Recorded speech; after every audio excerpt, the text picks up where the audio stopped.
ዛሬ ያጣኸው ነገር ህልምህን አበላሽብህ። በጣጣው ግን ገና ብዙ የምታገኘው እንዳላስ እንደሱ ያደረገችው እቺ ሴት ተገፋች። ስትገፋ ለመግፋት አልሄደች፣ ወንጌል ለመበቀል አልሄደች፣ ጸባይዋንም አላበላሸች። ዓለም እንደተደፋበት ግልብጥብጡ አልወጣላት። ባለው እንጂ ካዳት እግዚአብሔር እንዳልካዳ ታውቃለች። በመታመኗ ምክንያት መከዳት እሷን መክዳትን አልለመደች። ዓለም የሚደበላለቅባቸው አለ። እጮኛ ስትከዳቸው ዓለም ተደበላልቆባቸው ግሮሰሪ ውስጥ እንደ ቆርኪ የሚጠረጉ ምስኪኖች አሉ አይደል? ተስፋ የቆረጡ መርዝ የሚጠጡ ዓለም የተደበላለቀባቸው ይመስላቸው እግዚአብሔር በዛ ውስጥ አስደናቂ ጥቅም ያለው ሥራ እንደሚሠራ ልናውቅ ልናምን ይገባል። ልቶቼ ዛሬ ባለው ማንነቴ ራስህ ላይ አትፍረድ፣ በሰው ላይ አትፍረድ።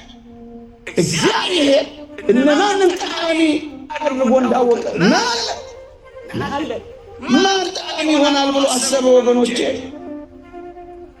አይዟችሁ፣ ከእግዚአብሔር ጋር እንሆን እንጂ የማይጠቅም የለም።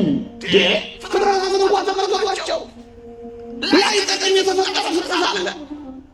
ታዲያ አንተ ላትጠቅመው ነው የሞተልህ? ሌላውን ሁሉ ተው፣ ትጠቅማለህ። መቼና እንዴት? እግዚአብሔር ጋር ጨክነ መኖር ጀምር፣ ጠቃሚ አድርጎ ይቀይራል። ይኸው ጳውሎስን ተመልከተው። አንተና እንጂ ምናልባት አንተ ላይ ታወቅ ይችላል። ስለ አንተ እዚህ ውስጥ የሚያለቅስ ሰው አለ። ይኸውላችሁ የቤተ ክርስቲያን ጸሎት አይቋረጥም። እኛ አሁን ተምረን ጸሎት አድርገን እንሄዳለን በየበረሃው በየቤቱ። እኛ ስናቋርጥ ስለኛ የሚጀምሩ ሰዎች አሉ። እነሱ ጠቃሚ ያደርጉናል። እዚህ ስንመጣ ስለ ጥቂቶች እንኳን ሲል እግዚአብሔር ነገሮችን ይልካል።